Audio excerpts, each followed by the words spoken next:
Hello, ladies and gentlemen, boys and girls. Welcome into another edition of Infection Podcast. My name is Nick Craig. You can follow me on X at Nicholas M. Craig or check out our website, infectionpodcast.com. Joining us as always, Brian with the T-shirt Aldridge. What's going on, Brian? Oh, yes. Not too much. Just enjoying the warm weather here, at least. If you want to find me, of course, you can find me at Boise Computer on X or at Brian Aldridge on Gab, Getter, Truth Social, wherever else. What is warm weather for Nick, you? Well, let's see. What is the temperature? The temperature here is 54 degrees, but it's T-shirt weather. I was outside, and it's like T-shirt weather. 54 is warm? It's going to be 80 tomorrow here. Ugh. Well, that'd be hot here. Ugh. If it was 80 degrees. Oh, my God. It's so hot. Can you imagine it being... Ugh. I can't imagine getting off of work at 10 o'clock in the morning and being able to go to the beach when it's 80. Ugh. I mean, that sounds awful. Why would I want to do that, Brian?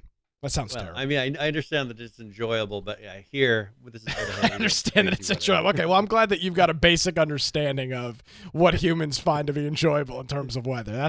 I'm glad after 474 episodes that we've been able to accomplish that together. I think this is a good moment for us, Brian. Yeah, we're bonding and growing. So we mentioned last week that we were going to do an economy show. And we are. These shows, these are not necessarily the sexiest of shows, but we got CPI today. The Consumer Price Index came out around 8:30 Eastern this morning, and it showed that inflation is still running at a super high rate, year over year, 3.2%, 0.4% month over month.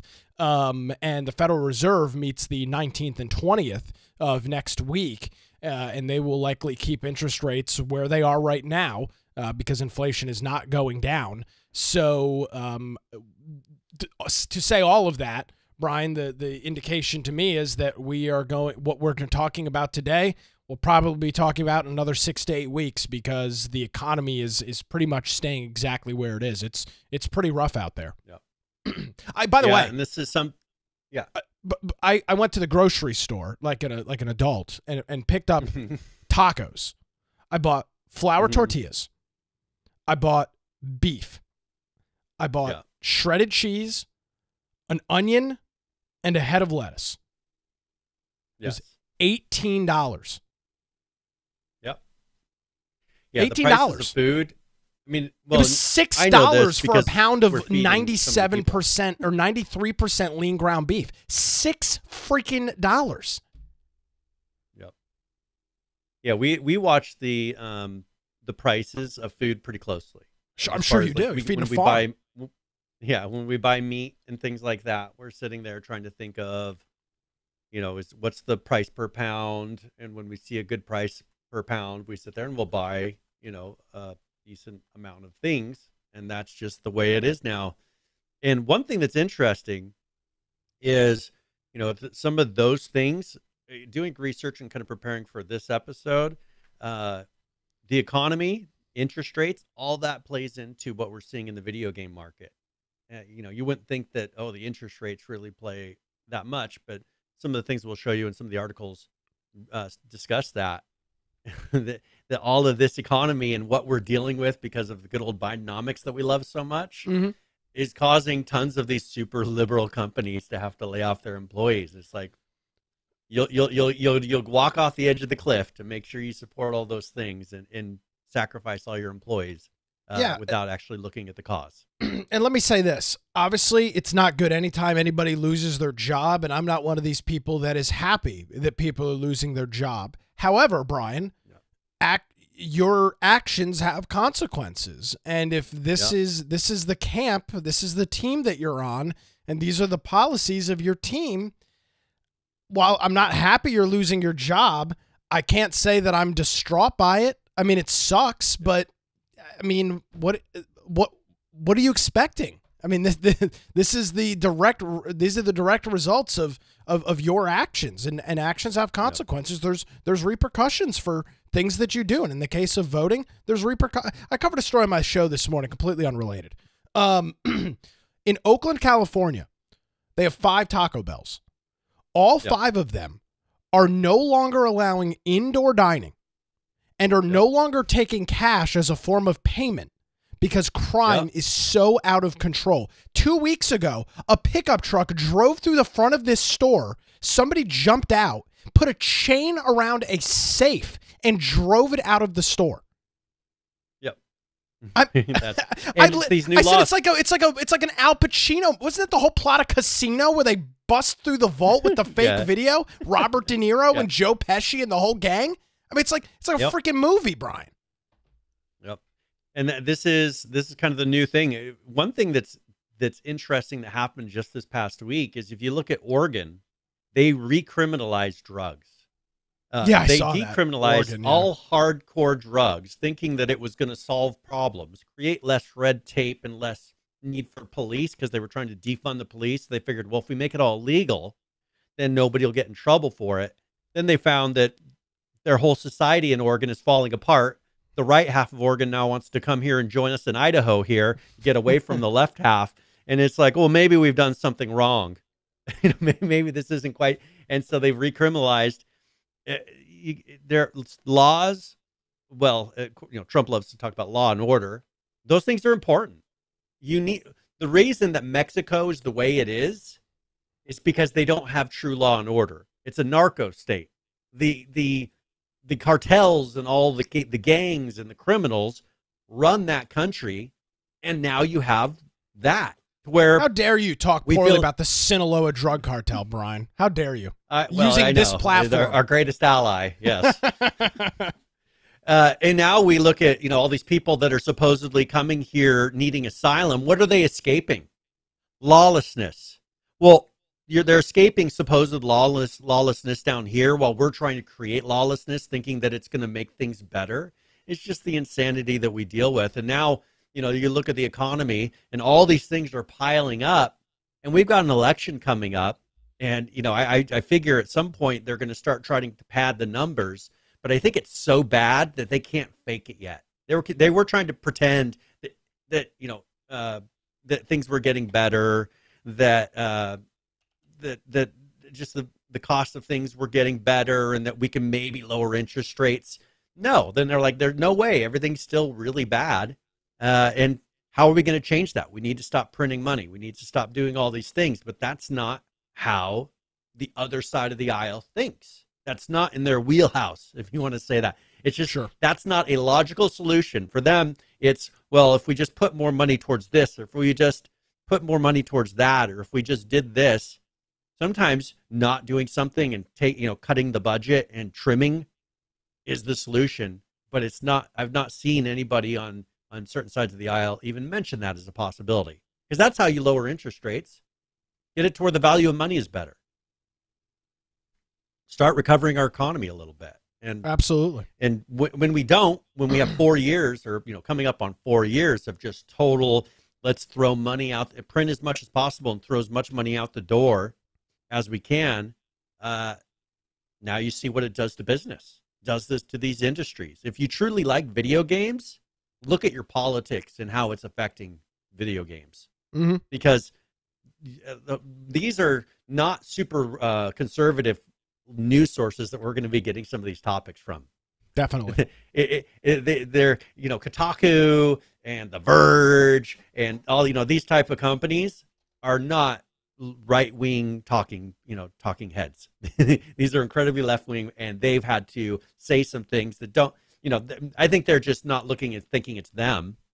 They're thinking, oh, this is just the way the economy is, and not trying to chase down why. But let's talk about this for a minute. Yeah, let's do I have an article here from Fast Company. It says, what's driving the flood of layoffs in the video game industry? And I figured this would be kind of helpful just to understand, what they say. This is some kind of things that we've been saying. First of all, they talk about the escalating cost of game development. What? I don't know that that's necessarily it. I think that's that nonsense.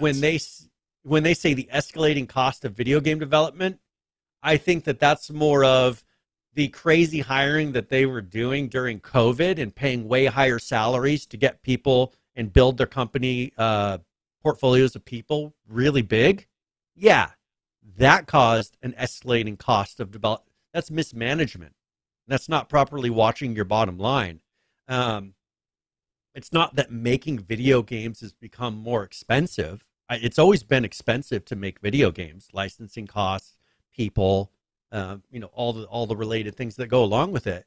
But I think that the escalating cost is the cost of living in places where people tend to make video games.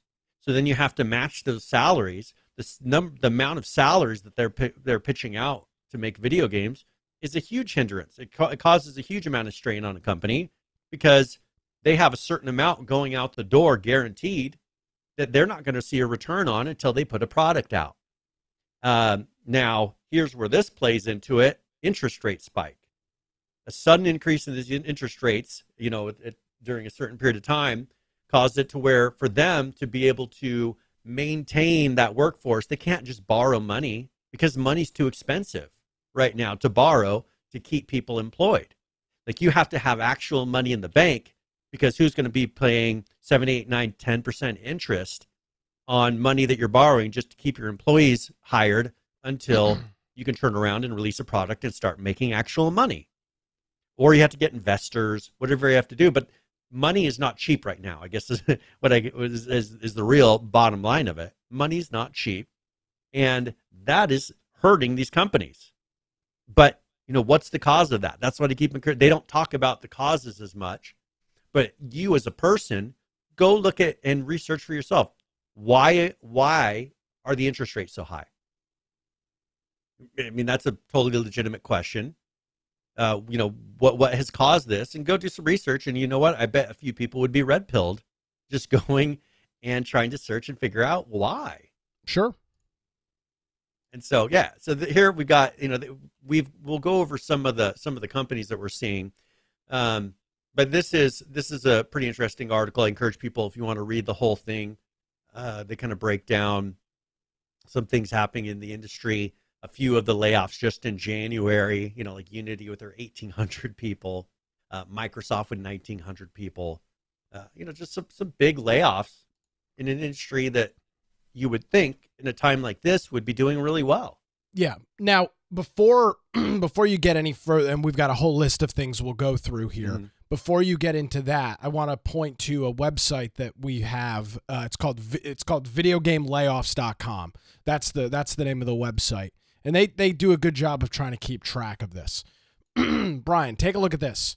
Estimated total in 2024. It's March 12th. And their estimated number is at 8,000 in 2024. Yeah.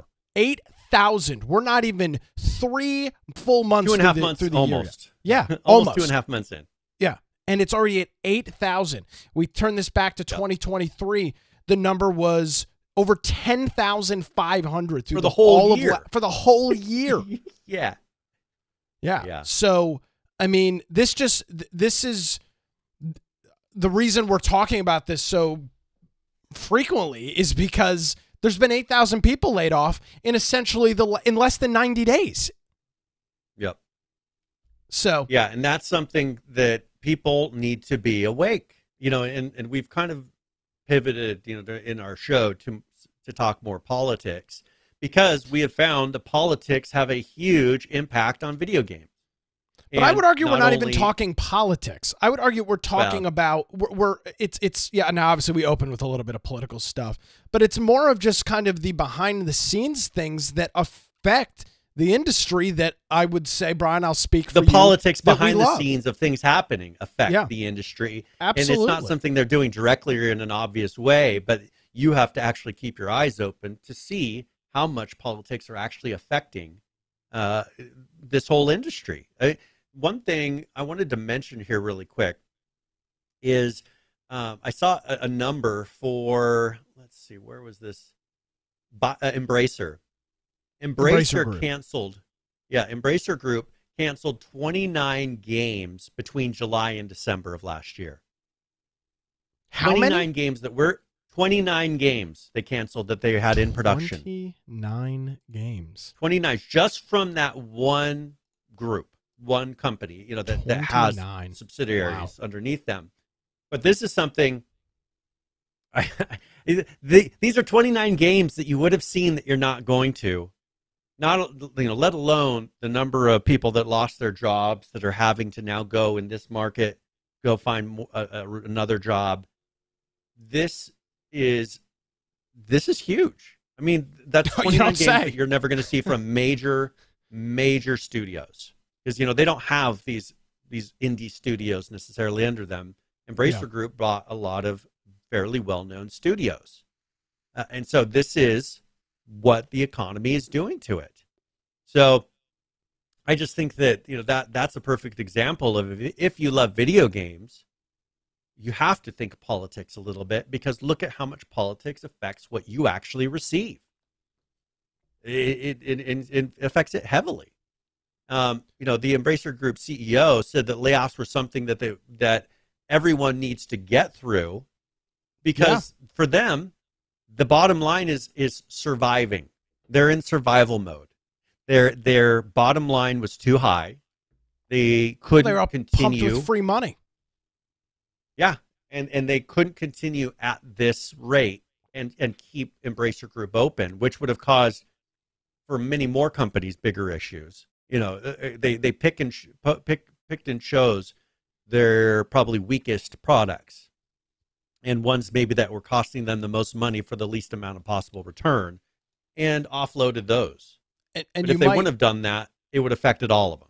Yeah, well, and when you talk about Embracer, they own 132 game studios. So, I mean, there are larger studios in that, but then there's also a lot of very, very small studios. But 132 studios internal to Embracer Group that's under their portfolio. So they have been one of the. I go back to the video game chart from 2023, and you can see Embracer Group is the third largest in terms of layoffs. Unity, ByteDance, which is TikTok, and Embracer Group, and then Epic and Amazon. So, I mean, they're a huge... Well, and ByteDance... Most people, what? Okay. What about ByteDance? I was going to say ByteDance is going to get worse. Yeah, because if you look at what they're doing right now, TikTok, they're trying to ban it in the United States. Sure. That's just going to cause their value to plummet, because we're a huge percentage of their user base. Did you see the story about Bobby Kotick Oh, look at my cat's hanging out. Did you see the story about Bobby Kotick potentially looking to buy TikTok? Yeah, wanting to buy, because it's got a lot of users. It's got a crap ton of users. It's the largest social media company in the world. Potential. Yeah, it's got a lot of potential, and I think that it needs to get away from the communist handlers. I mean, that's really what it comes down to. There's too much political influence from the communist Chinese government going into that company, that if someone wanted to buy it, or, because I'm sure they would be open to being purchased if they knew that their value was going to tank. Yeah, or they were going to be banned if not. And they're going to be banned, which would cause their value to tank. Sure. I think they were in talks when Trump was in office and he was pushing to ban them, that they were going to do the same thing. But yeah, have someone else buy them and then get that outside influence. And then I'm sure TikTok would be something totally reasonable. But right now it's being used to influence people in a lot of negative ways. And it's purposely being done by an external, non-friendly foreign government to affect our youth in the way they think, the way that they act, and the things that they do. And so I think that, that I don't use TikTok. I see things from TikTok, that come over different, YouTube or Facebook or whatever.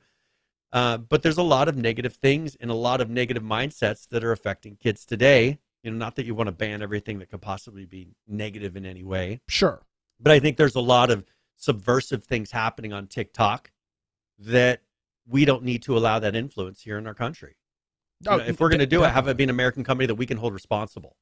Brian, I forgot to grab a drink before we started, and I'm like choking over here, so I'm going to turn it over to you for a second. I will be right back, okay? Sorry. All right. Yeah, you're totally fine. All right. And then one thing I want to kind of talk about here for a moment is there is an article from Polygon. As I said, they're not the most right-wing group out there. But they have an article here that says the video game funding gap, how investors are failing marginalized developers.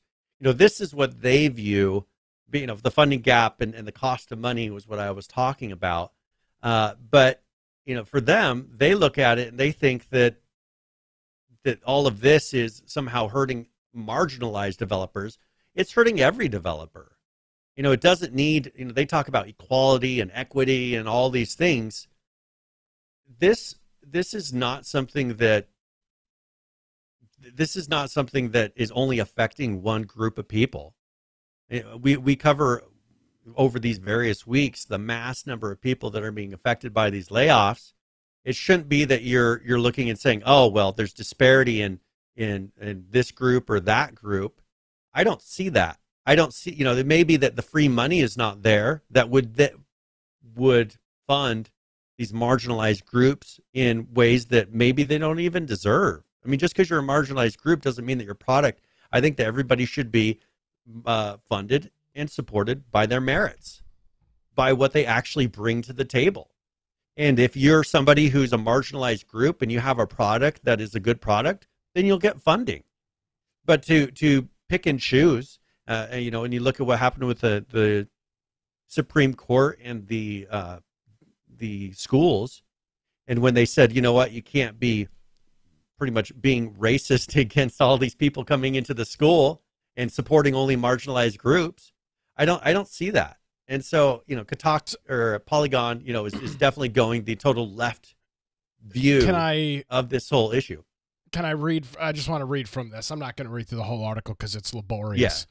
Yeah. Even as venture capitalist funding surges in 2021 as a response to the COVID-19 pandemic because of free money, video game companies led by all male founders brought in $4.1 billion in funding to the $1.2 million for companies with all female founders, according to data provided to Polygon. So now what they don't say in here, of course, is that we actually, I think this was either last week or the week prior, we looked at the amount of the kind of the diversity breakdown in the video game industry. Maybe it was programming. I don't remember what it was exactly, but it is proportionately men because of whatever that industry. And I don't want to rehash that discussion, but that essentially is the basis of their whole conversation. And it's not because there's only 5 companies led by women. Because that's the $4.1 billion went to 223 different companies led by men, and 1.2 million went to the groups led only by women. So 223 compared to 5. Yep. And, in this here, they say, there's a massive disparity on how funding is allocated in the industry, with projects led by women and other gender marginalized persons grossly underfunded when compared to those from cis male teams. Oh, wow. Okay. They talk about creates a lack of different perspectives.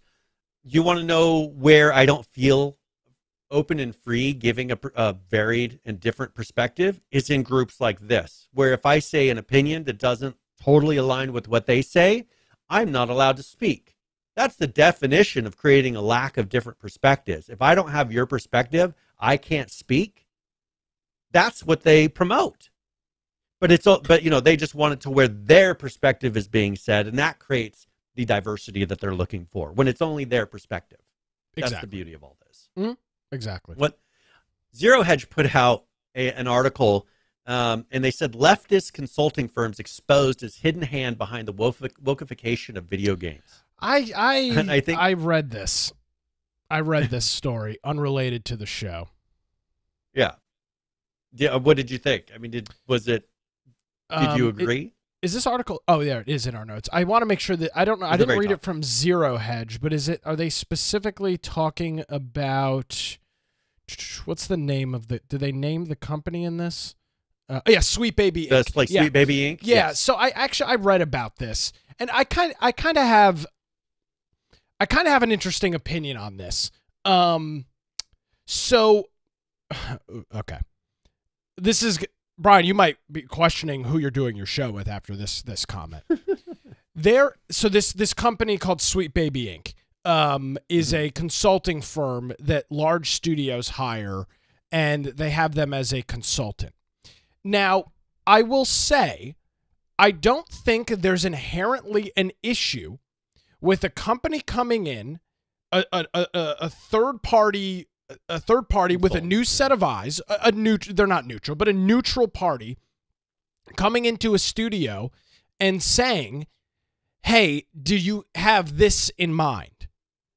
Or, hey, just so you know, this thing that you're depicting in your game could be viewed as unsensitive by a large group of individuals. I don't have an issue with that.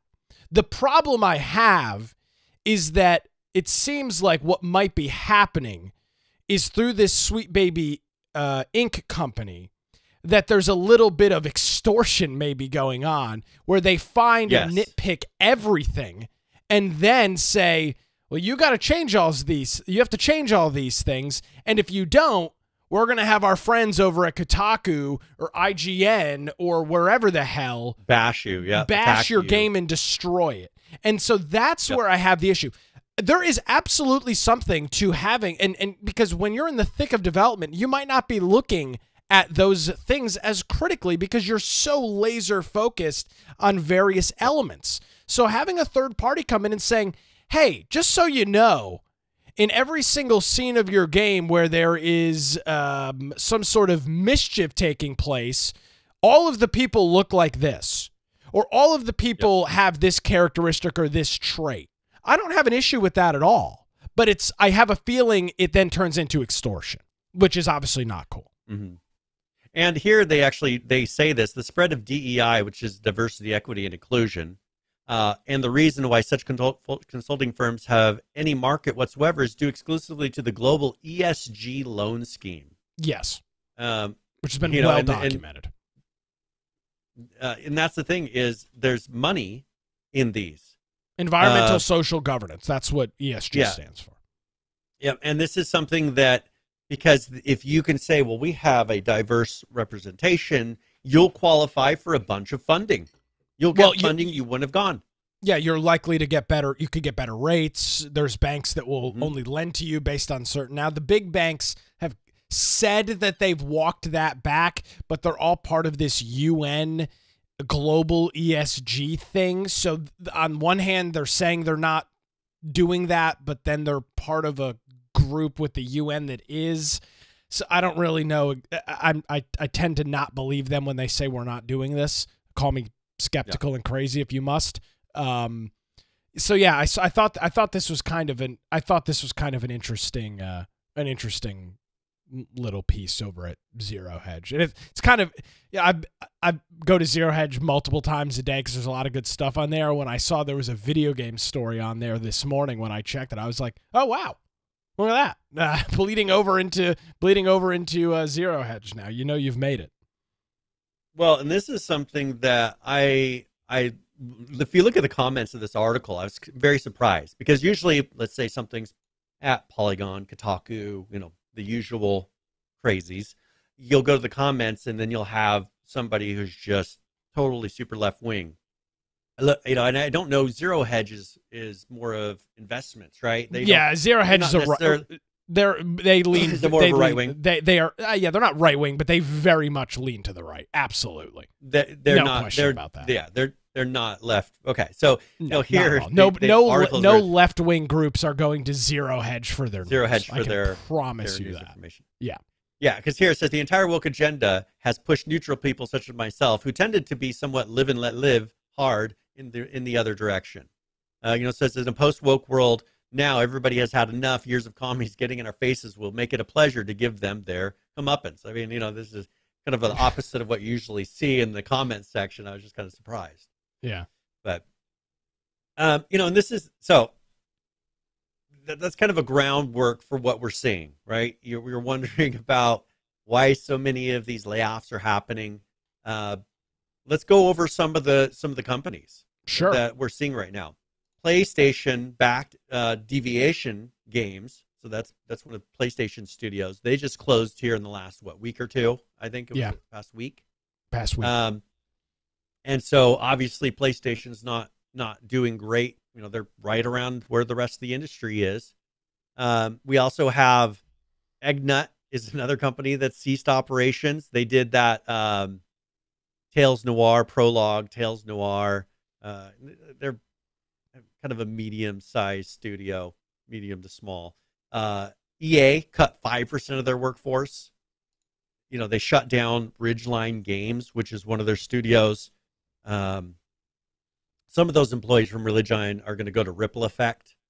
Okay. But they were Ridgeline was working on some of the new single player Battlefield campaigns. So obviously that game is being affected. Wildlife Studios, they cut 21% of their staff here just in the past week or two. They're a mobile game company. So that was 133 employees. You've got 505 Games. They closed their offices in France, Germany, and Spain. They do Digital Bros. I know they're trying to find what games they make, but they make some pretty well-known games. 505. Yeah. I don't have a list of them in front of me. I am pulling it up. One thing I will say is France. Oh, is The Walking Dead, of course. That's why we were talking about it. They're the Walking Dead games. Yeah.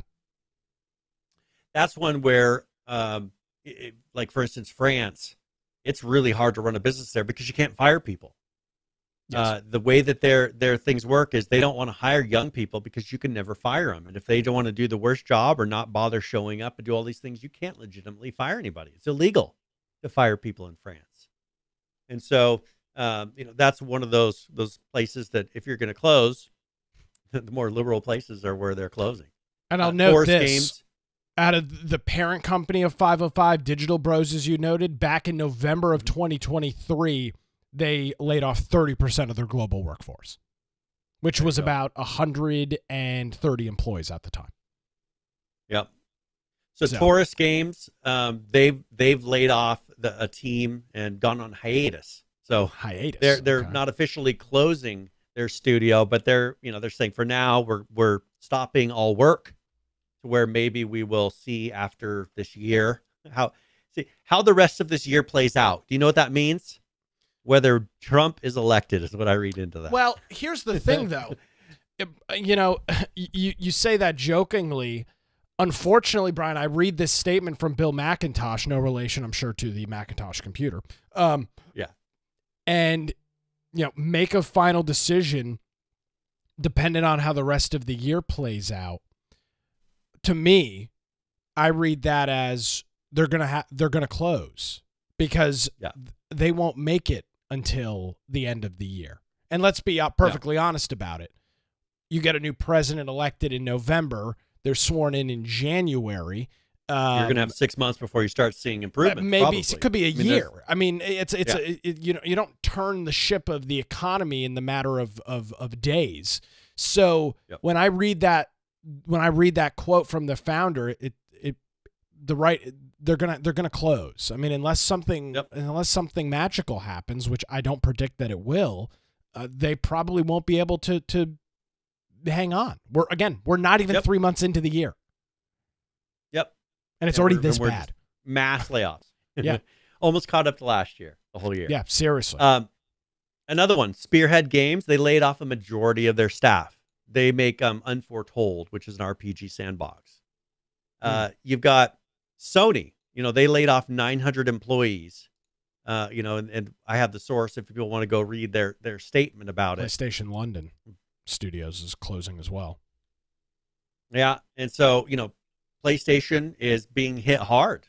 Microsoft, they already laid off a huge amount of people. So the two major game studios or heads, things that all the games are played under for the most part, having mass layoffs. One thing, a former BioWare lead, he said their new survival game. We talked about something like this a couple weeks ago. They're doing it for the $30 because there's only so much money going around right now.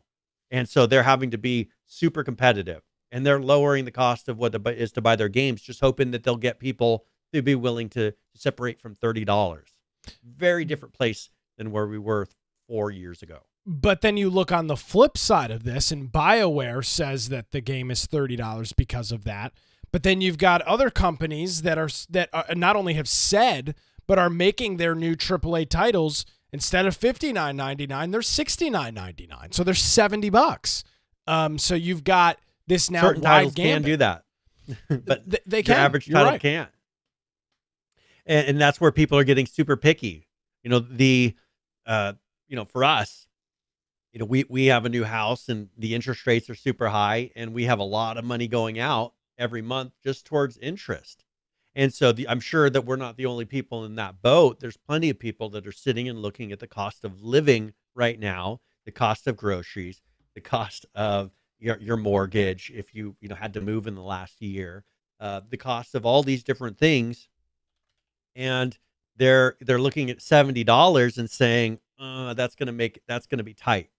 Or I'd rather buy my kids something for that $70, rather than buying this AAA video game. This is when people are cinching their belts, and that also is affecting these companies heavily. The cost of money is not just affecting their ability to get loans and to keep employees, but it's affecting their target market's ability to turn around and purchase their product. Sure. Because there's a lot of people that are living. I think the credit card usage right now is like the highest it's been in or ever. It's the highest ever. At least 40 years. Is it highest ever? Okay. Yeah. People are living off of credit cards. And when you're living off a credit card, knowing that you're not going to be paying it off at the end of the month, every little thing that you add on there is going to be a big interest payment. So it's going to be a big charge. Here's a story from a little over a month ago. Credit card debt owed by all Americans is at $1.13 trillion. Trillion with a T. Dollars. Yep. And that's like for us, we try to not have any credit card debt. I mean, Amen to that's most people have gotten away from that mindset because it's a more conservative mindset. If that is dumb, cash is king. Yeah, the whole thought of if you're going to charge something to a credit card, pay it off by the end of the month so that you don't get charged interest. Like that's a foreign concept anymore. And people would be not being able to drive their fancy car. They wouldn't be able to go get their coffee every day if it weren't for these credit cards. And they're living hoping that next year or the year after is going to be a lot better. Well, what if the election doesn't go how we think it may go at the end of this year, and we've got 4 more years of this? What are you going to do with all that debt? You're going to have to file for bankruptcy. You're going to lose your house and all these things because of poor choices. Yeah, or lose it all in sports betting. Yeah. Or you could just charge it all your credit card and try a 50-50 sports bet. 50-50. I mean, you ain't making any money on a 50-50. Well, yeah, I mean, yeah, I talk about, I feel like I'm doing my radio show now. I mean, it's been 12 hours. Sorry. It's been 13 Right hours since I've been off the air. But I mean, yeah, the consumer debt thing is a real issue.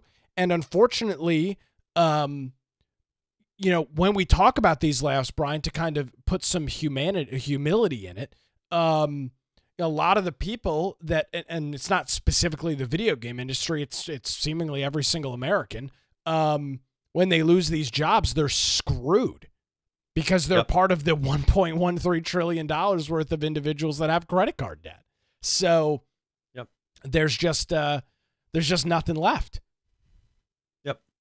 And, especially where, as we said at the beginning of the show, the locations where a lot of these layoffs happen are super high cost of living locations. Yeah, absolutely. So if you're living in a place where it's already thousands of dollars to rent a small apartment per month, and then you all of a sudden don't have a job, whatever you're getting from the government as, what's supposed to get you by is not going to cover those costs. You're either going to have, that's why when you drive in these large cities and you go to where the homeless camps are, there's just rows of people living in campers, rows of people living in, shanties, just rows and rows of these, because these people, when you lose your job, it's either you have to pick up and move somewhere where it's cheaper to live and try to get another job, or if you're wanting to hold on to where you live, you're going to be living on the street because the cost of living is so high that a person who doesn't have a high wage paying job is not going to be living in a building. Yeah. In those places. So, and that's what they're running into. Now, Daybreak, they had some layoffs here in the last couple weeks. And I don't know how many people actually work there anymore. They said originally that it was 70 people, and they came back and said, hey, that actually is 15 people that we laid off. Maybe they only have 70 people total in the company now. I don't know. I can't imagine they have many more. I mean, they're not. They're running kind of in a minimal. They're not really producing any more games. They're managing EverQuest, Dungeons and Dragons Online, DC Universe Online, and Lord of the Rings Online is probably most of what they're doing. Yeah. And the cuts they made were those teams, people from those teams. So this is one where I don't know what percentage they didn't say, and they don't really talk about it anymore. But that's Daybreak. Another studio has shut down Threshold Games. Okay. They say it's from extenuating circumstances. But that whole company, and that was this is a company that just is totally shutting down. They're not laying anybody off. Their 12-person team, had a bunch of people from like Riot Games, Warner Brother Games, Sucker Punch. So they were studio veterans, and they're just shutting the whole thing down. So, well, yeah, and they note that this was an indie studio that had not even produced their first game yet. They were in the process of trying to do that, and they're done. Yeah. Blackbird Interactive, they laid off staff earlier. So their Homeworld 3 studio has a second round of layoffs in the last 6 months. So this is the second time that they've had to lay people off. So they probably tried to do the minimal amount the first time, realized that wasn't going to be enough. And they're the studios that were working on Earthless and Homeworld 3, which last week was delayed. Probably because they laid people off and they realized it's going to take longer. Sure. They also canceled a number of unannounced projects. That once again, more games that you're not going to see because of politics in the current industry and the economy. Another one is Square Enix. They have dissolved their Tokyo RPG factory. For here, they said that here's a stat. Square Enix sales has been almost flat through the first 9 months of the fiscal year. Yeah, I'm sure it has been.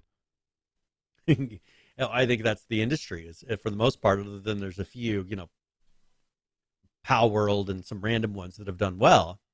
But, numbers have been flat or declining sharply for most of these studios. Well, and the big difference when you look at a game like Pow World, which I'm going to pull up a Steam DB chart on it and see what's going on over there. I will admit I haven't looked. Oh, wow. They are so previously they were at the top of this most popular played list. Now, I don't know why this is all screwed up. They are now at the bottom of it, at least on the front page, and they're down to 46,000 players, which is very different Steam, from its 2 month peak or 2 months ago, which was over 2 million concurrent players. But I guess the saving grace with these indie studios, Brian, is if they can get a game out the door, which I know is going to be tough, trying to hold on and get something out the door. But if they're able to get something out of the door and it's successful, they'll like a game like Pow World, they'll be great. But it's going to be getting it out the door. Now, these big studios are screwed. Surviving long enough to get there, yeah. Correct. And that's going to be the thing. On the flip side of that, you've got these massive studios and companies that have such high overhead and have studios placed all over the world and all of these very expensive ongoing recurring payments. They're in a world of hurt. They're in an absolute terrible world of hurt. Yep. And, here, this studio, Tokyo RPG Factory, they released 3 titles. They launched back in 2014, got 3 titles out the door, and that's it. And they were more of, these RPG, kind of the Asian influence style. Ones that I don't really play this. One was I Am Setsuna, never heard of it. That's 2016. Lost Sphere. That was 2017, and then Oninaki. That was the last one launched in 2019. Yeah. So, They also haven't released a game in 5 years. So, I mean, residual incomes and payments from games like that are I'm sure not insanely high. yeah. And another one that had layoffs here recently was Crop Circle Games. And so, for them, I don't remember.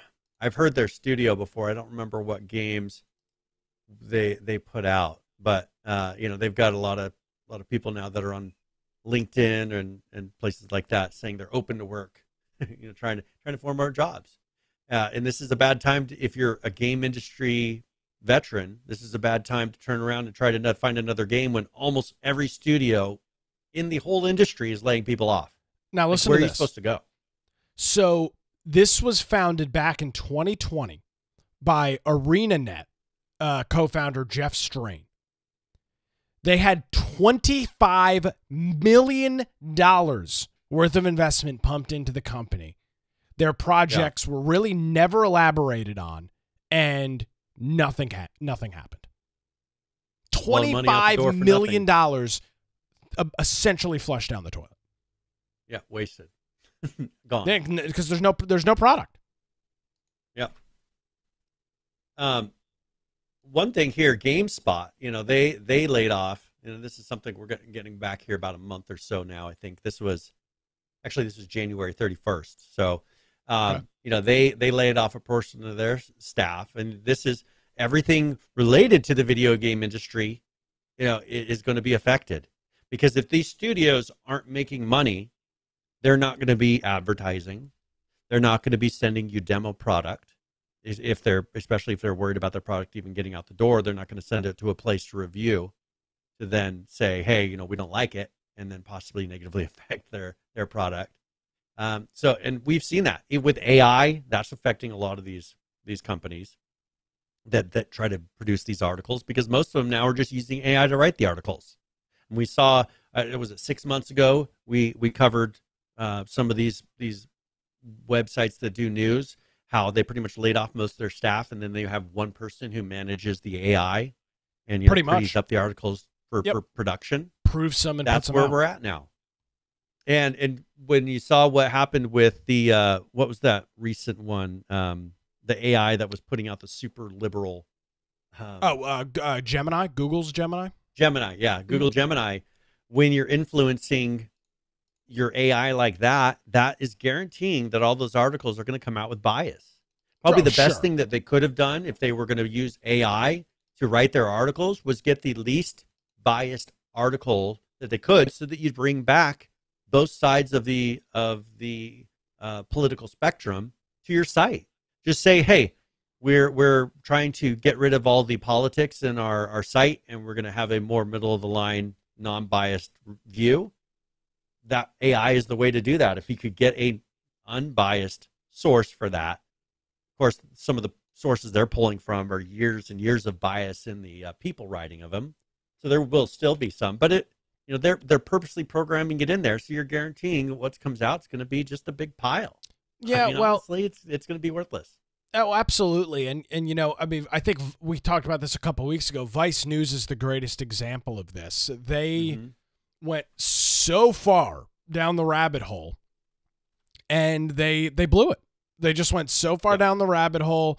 They published so much ridiculous garbage and nonsense that there was no longer a large enough audience left to consume the content. And with that being the case, it's over. Yep. I mean, there's nobody left to buy the content. There's no advertisers that are left to pay for the content. You struck out. Time to go home. 3 strikes, you're out. Yep. Yeah, and here 2K Games, they had to lay off a number of. They didn't give the exact total of developers, but their Visual Concepts out of Austin, and they're part of 2K Games. They had another set of layoffs there, and they made games like NBA 2K21. Some of those types of games are what they were making. Yeah, another one, Sega of America, Yep. excuse me, laying off 61 employees. They said that those layoffs are due in the month of March. So those are coming up here. This was announced a couple of weeks ago. So these layoffs will be happening, if they haven't already, over the next couple of weeks.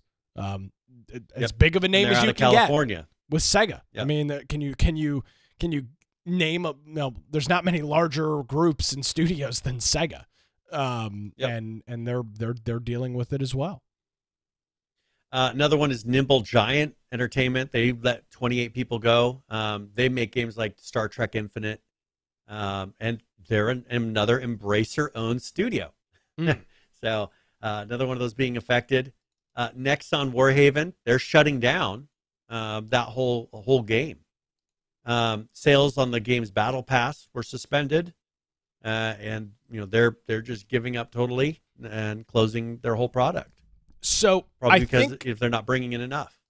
I think that's a good point right now to stop with the layoff news and pivot. We can come back to it and pivot to this article from GameIndustry.biz. Report: 95% of studios are working on or aim to release a live service game. Why would they be looking at releasing live service games, Brian? Because they want to people. It's a constant revenue money stream. Coming in. It's a constant revenue stream. I mean, this is video games. It's a very weird industry because the upfront development costs are very, very high, and then the game releases, and you make a lot of money really, really quick, and then it's a trickle. And in some in many cases, it's a very steep drop off. You have a couple weeks of insanely high, stupid sales, and then it falls off, and it's a trickle. And then it might, for example, the Witcher game had a huge boom after the Netflix series years later. So there are things like that can happen, but there is not a constant stream of revenue unless you're in the live service industry, which is season passes, battle passes, point systems, shark cards, things like that, V-Bucks. Those are all the live service elements. And so when you wonder, when consumers go, oh my God, I'm so sick of the Game Pass, I'm so sick of this, I'm so sick of that. Well, sucks to be you, because it's only going to become more prominent as these companies try and figure out a way to keep money in the door, flowing into the door. Because guess what? You still have to pay staff every month. You still have to pay, if you're a U.S. company, you still have to pay payroll insurance to the federal government every single month. You've got to pay taxes every single month. You've got to rent your building every single month. But those things don't go away. Now, you might scale up for a project and then scale down, but you still have a lot of ongoing expenses. And without live service, these games have become so expensive to produce, not because of necessarily the cost of the production, but because of staff and everything else associated with it. They have kind of worked themselves into a little bit of a pretzel, I'd say, Brian, because it has never been easier. There's never been a point in history than right now where it has been easier to develop a video game and cheaper to develop a video game. I mean, in years past, you'd have to spend hundreds of thousands of dollars on hardware to develop a video game. Now you can buy a salaries. But I'm saying now you can go and buy a gaming computer from Costco or Walmart and put Unreal or Unity on it, or Maya or some 3D software, and develop your game on it. Now, yes, there are development kits and things that still have cost. I'm not saying that. But it's never been cheaper to develop a video. People are doing it from their homes. I mean, you tinkered around with it for years, and there was no cost to you to do that. There were assets and things like that, but you would not have been able. That was just purely out of choice. That was purely out of choice. Now, unless you were going to sit down and start programming in BASIC on the Commodore 64 and building your game that way, it's never been easier to do, Brian. So I don't buy into this BS that it's so expensive to produce video games now. It sure as hell is not because of the hardware. It's because of the mindset and the fact that these companies continue to hire people that I would argue they probably don't need. Well, and this is where if someone, let's say someone is saying, I want to make a video game, you want to know the best way that you can do that is because people get so caught up in the weeds with the level design and trying to make things pretty. Sit down and make a base for your game. And what I mean by that is your character runs around, your character interacts with things, your character does all the things that make it a video game. If you can come up with all of that and make it all work perfectly, then the rest is just the decoration. It's the cherry on top that you have on the video game. So, people can turn around and create the 90% of what the important part of the video game is in their home without having any cost. And especially, the number of free assets that I've gotten from Epic through their thing, just from my free things that I've received, or really cheap things out of Humble Bundles, with Unreal packs. You could make nearly 90% of what you need for the video game just from that and have something that's playable that competes with some of the things that are being put out by studios right now. It is, as you said, the cheapest time, the easiest time to sit around and make a video game. And that's what Epic is really counting on with Unreal Engine, is getting people not having that cost out the front, where you don't pay anything for Unreal Engine until you make $5 million or something like that. There's dollar amounts that when you hit various the levels of income, that then you will pay them a percentage. But up for the very first beginning part, the initial set of sales, you don't pay a dime to anybody. And so get out the door. But the problem is the cost of, like I said at the beginning, the cost of living, the cost of just existing in the places where they're making the video games, make it to where then they have to pay these exorbitant salaries that are just draining this whole industry dry. Right? Absolutely. Yep. And then, there's talk of constant unionization, and we're going to do this, and it's not fair, and I'm not appreciated. IGN just unionized. Great. Well, they'll be out of business soon enough anyway. So yeah, I thought this report, it was a report from Griffin Game Partners, and they say 95% of game makers are developing or maintaining a live service game. Now, there is a flip side to that as well. If you do want to develop a live service game and it doesn't take off, you're not going to be long for it, because you're not going to be able to afford that live service unless it explodes. That is the one thing that, if you're looking at what has really changed in the video game industry over the last 20 or 30 years, it's you would make a game, you would ship the game, and you were done. It was on to the next game. You don't have to continually maintain it. And now I'm glad that they've, and that had its benefits, but the way that it is now also has its benefits. There's DLC, there's new features. You can play a game for years. They fix things the day it comes out, rather than being like, well, there's a bug that's going to be in there for 5 years. Yeah, look at a game like what's the Mario game on the N64? Super Mario World 64. That game is full of bugs and glitches where you can glitch through the map, and I think there's a guy that is speeded run. I don't know what the word would be. Speed runs. Where he did that in like 25 seconds using a bunch of glitches through the map, and he made it to the final star or something like that. It was just like that was built into the game, and it will never be changed. Like, it is forever baked into the code.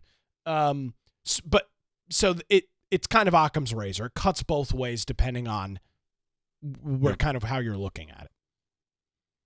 Yeah, and that's I think that there are the benefits, and for some studios it will work out in their benefit right now. Like, there's studios that are alive because they're a live service game at this moment. Absolutely. But they're the lucky ones, or they're the ones who made good decisions, got it out in the market, had some quality standards when they were producing it, and they're going to survive. I think one thing that this year is going to do, it's going to clean up the industry a lot. The people that remain in the end are going to be the ones that either had good products, have a lot of promise where people are willing to invest in them, or some people that just got lucky somehow. But a lot of the people that are poorly run, a lot of the DEI studios are not going to make it through this. DEI is a luxury time. All of these things that the diversity and all the things that they push over quality and over fairness, it only happens in places where things are happening really good. Economies are good. There's freedom. You want to know where they don't have DEI and all these things are places like the Middle East and places where they don't have freedom and places where they're dirt poor. Do you think they're worried about those things when they're worried about getting food on their table? No, they're not. Exactly. And it was a sign of when times were good and we saw an overabundance and an abuse of that type of thing. And now the pendulum is swinging back and it's clearing out all these jobs that were fake jobs and things that I see as sexist and racist, the way that they were treating people that didn't fit under their umbrella. I don't fit under the DEI umbrella. There's no box that I can check that's going to satisfy them. Yeah. It's the way it is. But why should I be treated any differently just because my skin color is not the one that they want or my gender is not what they want? Definitely. That's where we're at today. So. All right, Brian. Well, where can folks find you on the old interwebs? All right, if you want to find me, you can find me Boise Computer on X, or if you want to go to about Brian Aldridge on Gab, Getter, True Social, various other places. If you want to check out my blog, it's biteoftech.com. And of course, if you go to our website, infectionpodcast.com, just go to the upper right side and just join our server on Discord. That's a great place if you want to go and maybe put into the show news channel links of things that you think are important or things that we might find interesting and want to talk about during the show. We also have 11 ARC servers that you're more than welcome to jump on and play for free. If you want to watch the live show, you can do that through our Twitch or YouTube channel, or if you want to watch the upload after the fact on Rumble, we do have that. We also have all the podcast forms at the lower right-hand side if you're going to listen on a device. All the different ways that you can listen are all listed there. Pick up which one that's most convenient for you. And if you are listening or watching on Rumble, that means we've got our show episodes notes up for that particular episode. We have a video audio player built right into that page and then links for everything that we discuss. So maybe you want to go look into more of one of the companies that we listed or one of the articles that we kind of started out with, ramping up to this. We'll have all of those listed in the show notes today. And if you want to support us, you can support us through infectionpodcast.com, or there is a /support, or there's a support menu option up top in our website. Yeah, we were also remind folks, if you are Amazon Prime members and have a Twitch subscription through that, to use your free sub on our Twitch channel, twitch.tv/infection podcast. Brian, thanks for all the heavy lifting on all the show prep and getting all that squared away. Greatly appreciated. Yep. Talk to you later. Alrighty, folks, that's going to do it. You can check me out on X at Nicholas M. Craig. My day job includes hosting the Wilmington's Morning News radio show here across southeastern North Carolina. You can check that out in your favorite podcast app or visit my website, nickcraig.com, for that. If you missed any portion of today's show, long list of show notes. You can find all of that on our website, infectionpodcast.com. Thank you so much for joining us, ladies and gentlemen. Have a great week. We'll see you next time.